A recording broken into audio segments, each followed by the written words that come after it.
I have a few questions I want to start off with just to ask, and then I'm going to go into our message. Do you feel lost? Do you feel broken? I believe this message is for you. Have you lost sight of yourself? Have you forgotten who you are or whose you are? This message is for you.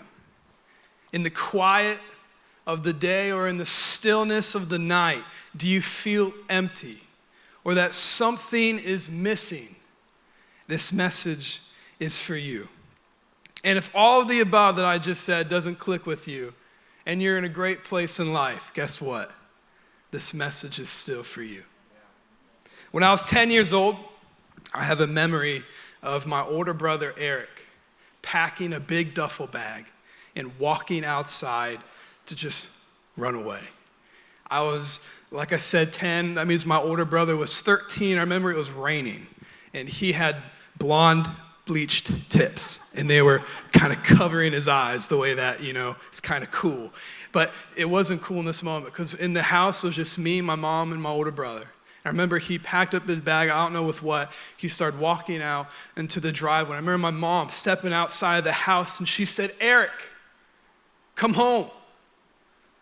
Eric, come back, come home."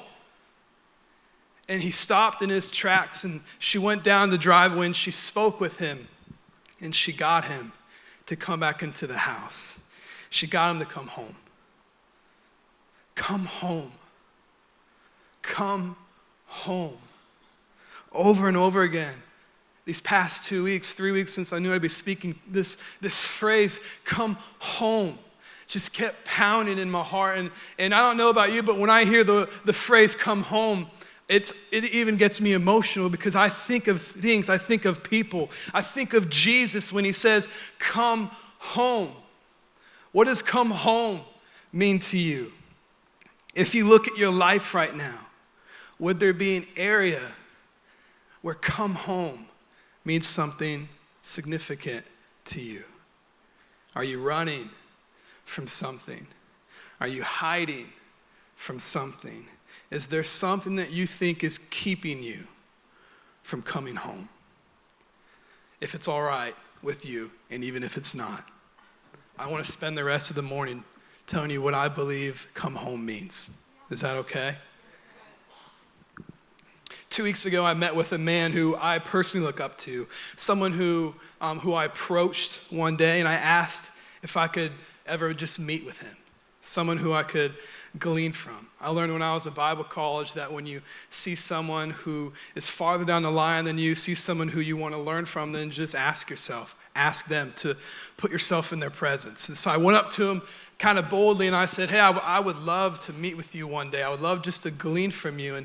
And he was actually excited. And he said, "I would love that. That'd be great. Let's do that." And I knew that I wouldn't be the only young man who would want to meet with him. And so Nate was sitting right next to me, and I said, "Nate, why don't you come with me?" And he was like, "Cool, okay." So it's just me and Nate going to go. And then we thought we should add one more, and so we said, let's just add Mario because he's fun and he provides a little bit of some spice, and he's cool like that. And so we brought Mario as well. And so 3 of us went to meet with this guy. And we started meeting with this man, and immediately he started asking us questions that we weren't prepared for. You know what I mean? Like the type of questions we were like, whoa, like I wasn't ready for that. I thought we were just getting coffee. But he said, no, I want to make sure that we use this time well. And so he started asking us questions. And throughout the middle of the conversation, he stopped us and said, "Let me ask you a question.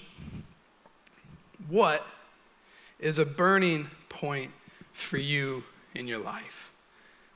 And we all kind of paused. We didn't really know what that meant. And he said, "What is something that gets you upset? What is something that you wish you could change? What is something that is happening right now in your life and it's a burning point for you?"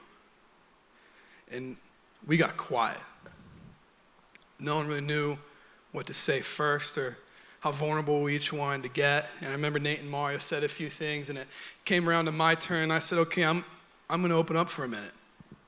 And I said, "I'm starting to become angry. I look at my kids. I rock them at night. I see how much they look to me for everything. I'm starting to become angry because now they're at the age that I was when my dad left the home. And the man looked at me as I continued, and I said, I see how they need me. I see how they look for me when I come home. I'm the first person they want to see. When my wife and I walk into the door, it's not fair, but they run to me first. You know what I mean? Because I'm the favorite.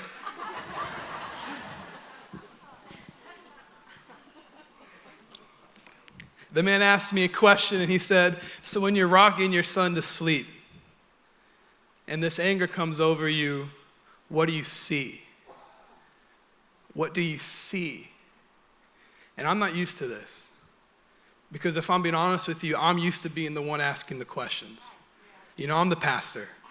I'm the one who can go into a room and sit with a broken couple or sit with someone who's at their worst moment of their life. And I'm the one who's used to going in and helping.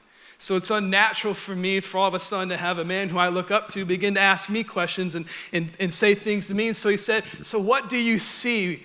What do you see? I said, I see myself as a kid looking for my dad. And the man asked me, what does that kid feel? What does that kid feel as he's looking? And I said, that kid feels abandoned. And he said, exactly. Now take the next few weeks and think about just that. And then he mic dropped and he walked out. Right? I have to laugh so I don't cry, okay? But I bet I'm not the only one in here who knows what abandonment feels like. And I bet maybe you're thinking, well, how does that story relate to what this message title is? And I'll get to that in a moment. But maybe your father left the home too, or your mother left the home, or maybe your mom or dad was physically present, but that's it. When I think of what come home means, I believe it means rest.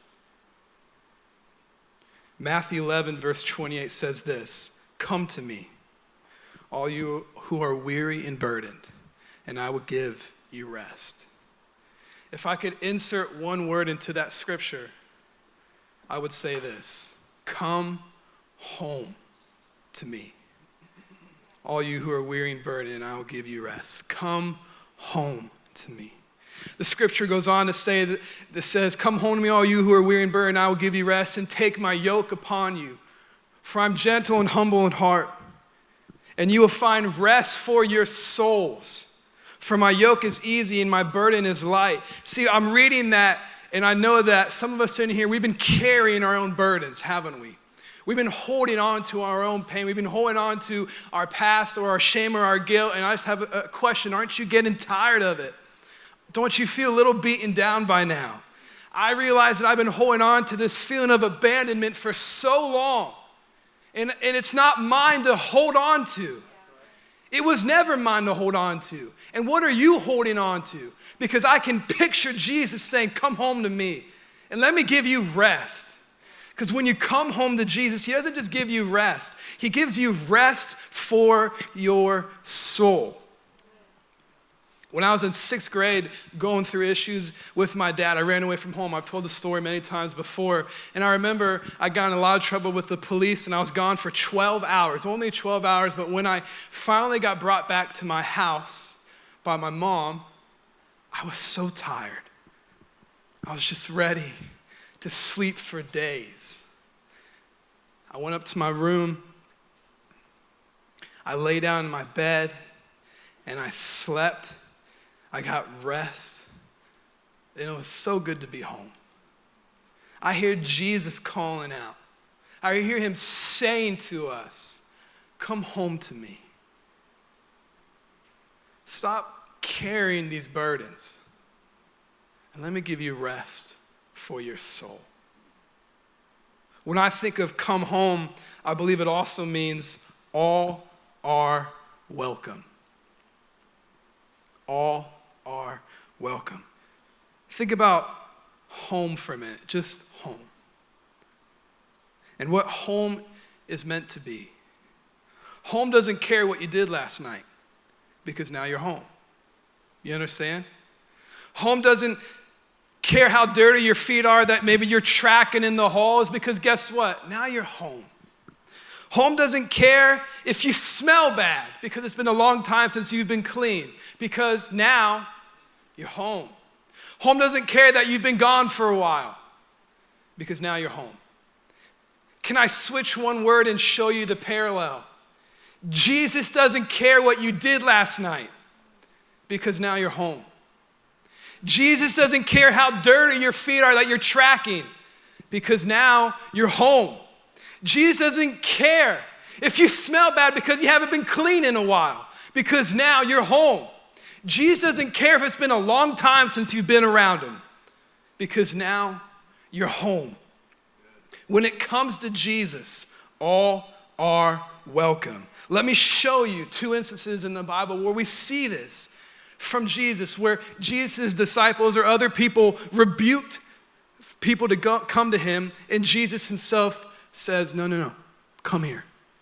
The first illustration is in Matthew verses 19, probably one of my favorites. I know Mary Beth's favorite because I've heard her say it so many times. Then little children were brought to Jesus for him to place his hands on them and pray for them. But the disciples rebuked those who brought them. First of all, if you ever see, like someone trying to bring their kids to church and then someone rebuke them, you have permission to punch them in the side. Just punch them in the side, just enough for them to go, that hurt. And you can say, exactly. Then say, get out of here. Okay, but let's go back to the story. So then Jesus sees his disciples and he's like, come on, guys. And he says this, Jesus said, let little children come to me and do not hinder them. For the kingdom of God, the kingdom of heaven belongs to such as these. Let the little children come to me. The second illustration is in Mark 10. We pick it up in verse 46 when it says, then they meaning Jesus and his crew, they reached Jericho. And as Jesus and his disciples left town, a large crowd followed him. A blind beggar named Bartimaeus, son of Timaeus, was sitting beside the road. When Bartimaeus heard that Jesus of Nazareth was nearby, he began to shout, Jesus, son of David, have mercy on me. Be quiet, many people shouted. I had to shout to show you what they said. They said, be quiet, don't call out to him. But he only shouted louder, Son of David, have mercy on me. When Jesus heard him, he stopped and he said, tell him to come here. Come home means all are welcome. Come home means don't try to quote unquote fix yourself first. Don't try to quote unquote clean yourself up first. I once invited my neighbor to church and he told me, as serious as he could be, hey, thank you, but I need to get myself in order first before I go to church. How many of us have ever heard that before? I need to get myself in order. What a load of baloney. Or as it's spelled, balagna, okay? I don't like that statement. And when people tell me, I'll smile, but what does that even mean? I have to get myself in order first. Like, is your body out of order? What's going on? What makes us think that we have to fix ourselves before we can come to the fixer? What makes us think that we have to change ourselves before we come to the changer? What makes us think that we can even do that? We can't. That's like me saying I'm gonna lose weight, but I'm not gonna eat healthy. I'm gonna lose weight, guys, I am, but I'm still gonna go, eat shakes and fries whenever I want.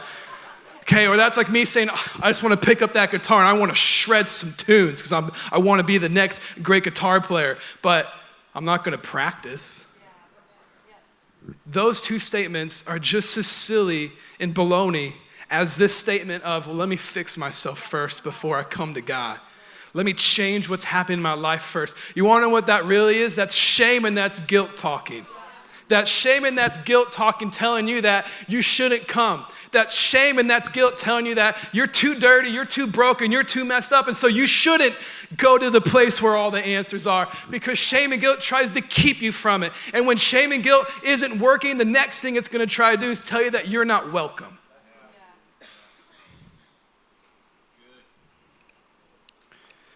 And I just hear Jesus again saying, come home.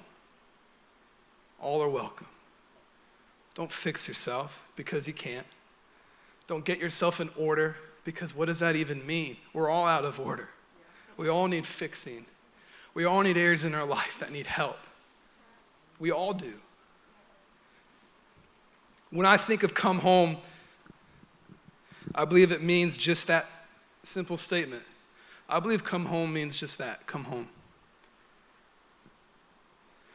When I think of Jesus, for me personally, he is home.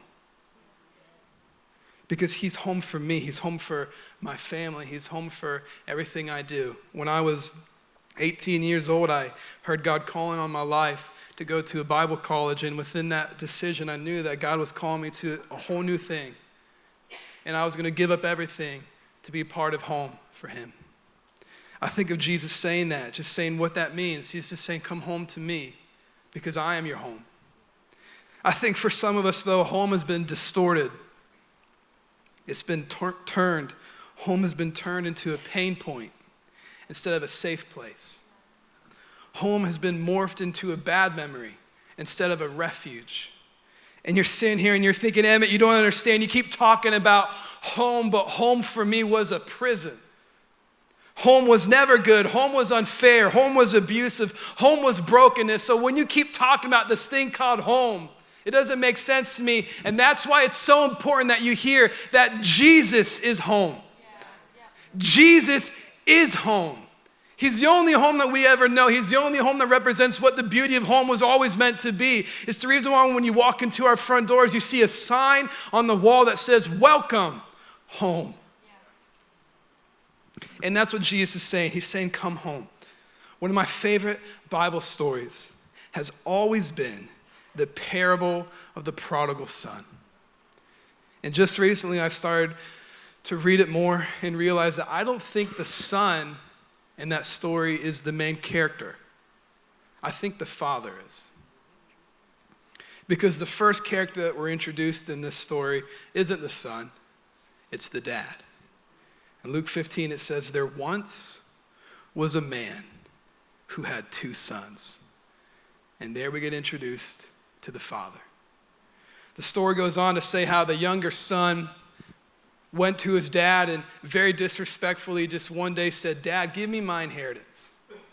Which, to explain to you what that means in our terms, it would be as if someone would go to their father and say, you're not dead yet, but you're dead to me. So give me what would be mine when you die so that I can go off. And that's what this man did for his son. The son went off, it says, and with his inheritance, and the Bible goes on to explain how he squandered it on wild living. He went broke. He then began to starve because there was a famine in the land. And then he came to his senses. He remembered how his father's servants used to eat well and live well. And so he thought, well, maybe I can go back and just be a servant. I don't think I can be a son again, but maybe I can go back and be a servant because at least the servants get taken care of well. So the son, get this, he came up with a speech. I imagine it was probably the best apology speech in the world. Think about it, because he had a lot of time to think about it as he was starving and as he squandered everything that he was given. So he begins to get this apology of apologies ready in his head. He's thinking, I'm gonna make it right. I'm gonna try to fix myself up first. I'm gonna come up with this incredible apology. I'm gonna go home and look my dad square in the eyes, and I'm gonna make amends for everything that I did wrong because I made a mess and I did some terrible things, and now I'm going to apologize. And so the son's getting all this ready in his head and in his heart, and he begins to walk home. He begins to come to familiar areas, and what we don't know is that on this side there's the father, right? And he's been looking. He's been waiting because he's been having a feeling, I think my son's coming home. And in the Bible it says how in a long distance off, the father sees something. I think that's my son. Can't you picture? I think that's my son. And it says the father runs and meets his son, and he embraces his son. And this is the son's opportunity, is it? Because now this is where the son gets to apologize. The son gets to say everything that he wants to say. He's been waiting for this moment. He needs to apologize. He needs to get this off his chest. And so he begins to say the greatest apology in the world. And this is where we pick it up. In Luke 15, he's saying the greatest apology in the world. And it says this, but the father wasn't listening. He was calling to his servants, quick, bring a clean set of clothes and dress him, put the family ring on his finger and sandals on his feet, then get a grain-fed heifer and roast it. We're going to feast. We're going to have a wonderful time. My son is here, given up for dead and now alive. See, the son had this speech prepared. The son had this amazing thing he was going to say, but the father wasn't listening. You want to know why the father wasn't listening? The father didn't care because his son was home. The father didn't care what he had to say because his son was home. The father didn't care how dirty he looked or how messy he was because his son finally came home and he was waiting for his son. He didn't care what he had to say because in that moment, the only thing that mattered was that his son came home. A few weeks ago, our whole family went to Chick-fil-A. Chick-fil-A should sponsor me for how much I talk about them. But they're not open on Sundays, so whatever. We went to Chick-fil-A, incredible. We went to the one in Hagerstown, and that becomes key as to why we were in Hagerstown and why it was good, and not the one in Martinsburg. So the kids, what their favorite thing, about any kid who knows goes to Chick-fil-A, what's their favorite thing? It's the playground, thank you. And so it was one of those days where Morgan and I were kind of in an argument, and so she brought the kids in first, and I was following behind. And we both kind of knew that our son Zeke had to use the restroom, but we also both kind of like tapped out on the responsibility of who has to take him. We're great parents, trust me. So there we are, we're at Chick-fil-A, and all of a sudden Morgan says, Emmett, Zeke just peed. He peed in the playground. And I was like, oh no. And so I'm like, and I know how Chick-fil-A policy works, I work there. And so I know that if someone pees, they have a cleaning procedure. And so my first hope was, I hope it's just a little dribble. Just enough where it's on his pants and nothing else. So I can just pick him up, take him home, talk about following your bladder when it has to use the restroom. But I get into the indoor playground, and I immediately see Morgan, and she gives me the look like this is bad. And it's bad because Zeke was on the second level, right? On the second level, just enough to where he'd have to climb down to get out of his pee. And the pee, it wasn't just on his shorts. It's like he was holding it like a dam. It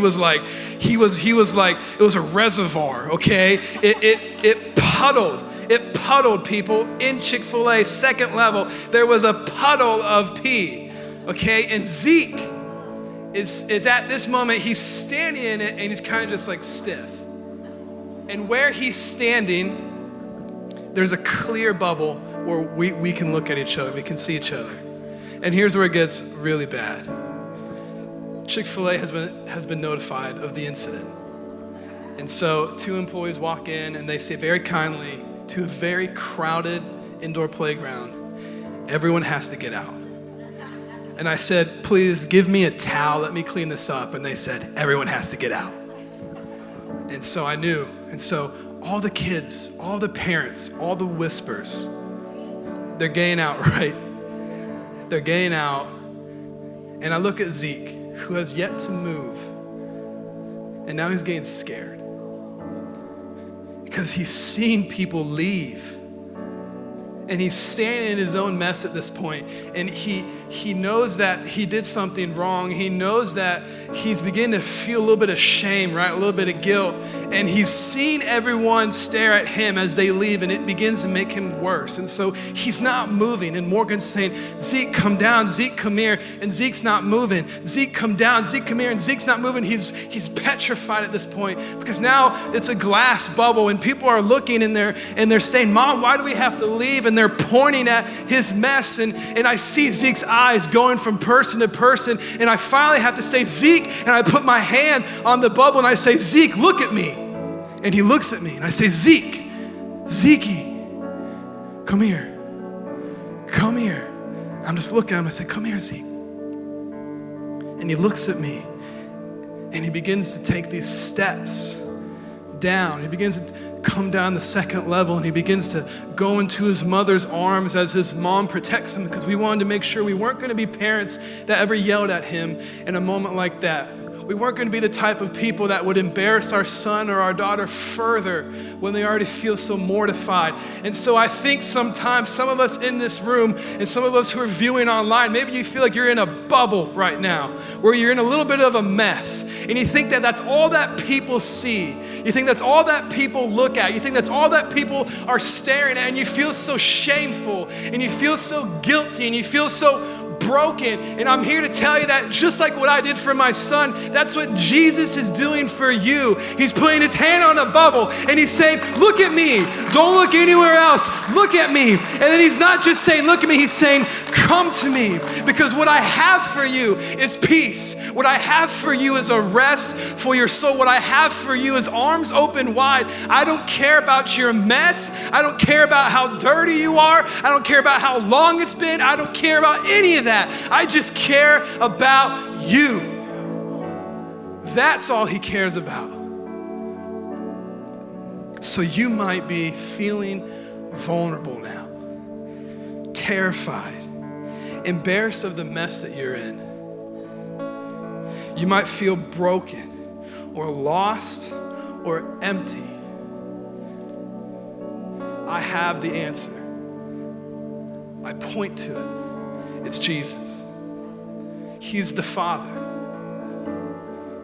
And he sees you. All it takes is a step. And he comes running. All it takes is a moment. What I love about Zeke's story is that Zeke literally had to walk through his own mess. He had to take a step in it first. Sometimes that's what it feels like. We have to take a step through a problem or something that's terrible to get to Jesus. But I promise you, take that step. He's the Father running to embrace you. And you might try to fix yourself. You might try to have something put together to say, but he's not listening, because all he wants is you, and you're coming home.